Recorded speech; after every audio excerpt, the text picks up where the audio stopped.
Here at Mount St. Francis, we've been hosting school retreats. On one particular retreat with grade 9 students, one of the students asked me how long I've been at Mount St. Francis. Now this summer, it will be 9 years I've been here at Mount St. Francis. So I told her 9 years.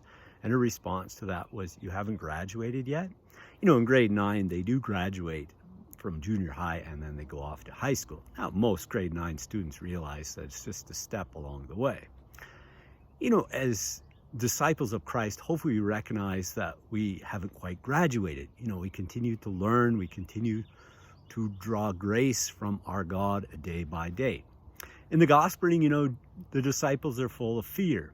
Understandably so. Their rabbi has been crucified, and chances are they will also be crucified. And I'd be right there with them, full of fear. But once again, God takes the initiative. The risen Lord comes to them. And it's interesting, the risen Lord doesn't ream them out for not being there for him in his hour of crucifixion, or actually he calls it glorification, where he will do the will of God.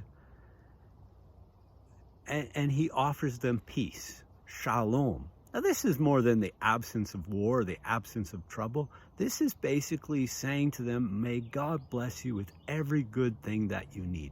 Each and every time we go to Mass, we exchange this with one another. May God bless you with every good thing that you need. What a gift that is, and hopefully we extend that to others beyond the people who we go to Mass with, in the sense that, you know, there's always going to be leftovers when God offers us the gift of shalom. And so we have to go out and bring that to the world, but we also have to share. You know, if everyone has enough in their lives, then there's likely less war and there's less fighting.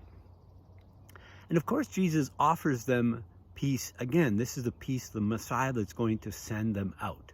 They are going to be sent out to tell others that God is forgiving, that God is the source of forgiveness. You know, we recognize that the only way that I can forgive or you can forgive is to allow God to forgive in me and through me. And what a gift that is, that we experience God in such a profound way. Now, in this gospel reading, this is more of a subtle Pentecost, we might say, you know, the breath. You know, this goes back to Genesis 2:7, the second story of creation, where God breathes life into man. I'll throw woman in there as well, because women have life too. But this is a renewal. You know, this is the resurrected Lord offering breath, because we become part of a new creation. We become renewed. And if we can constantly know that we are loved each and every day, and the person beside us is loved each and every day, then we need to start with that so that we can treat ourselves with respect and certainly treat others with respect. Now, in the first reading from the Acts of the Apostles, this is a more dramatic experience of the Spirit. You know, and sometimes we will have these experiences, and obviously if I experience the Spirit in a way like the people did, that's going to influence people around me. But ultimately the Spirit can touch any culture, any people, and so we always have to be aware that we don't hold the Holy Spirit in a box, but the Spirit is present to all people. And the other thing it really points out in our second reading from the first letter to the Corinthians is that we've all been given gifts, and these gifts come from God, and God even helps us to carry out these gifts through our tasks. And so it's not so much, you know, I would say the shift from the Old Testament to the New Testament is, the Old Testament is more, you know, doing things for God. You know, I need to keep the law for God. You know, and Paul really drives this home that this is going to fail us at some point. And yet we can recognize that God will do things in us. God will do things through us. God will do things with us. And sometimes despite even our best efforts, this will happen.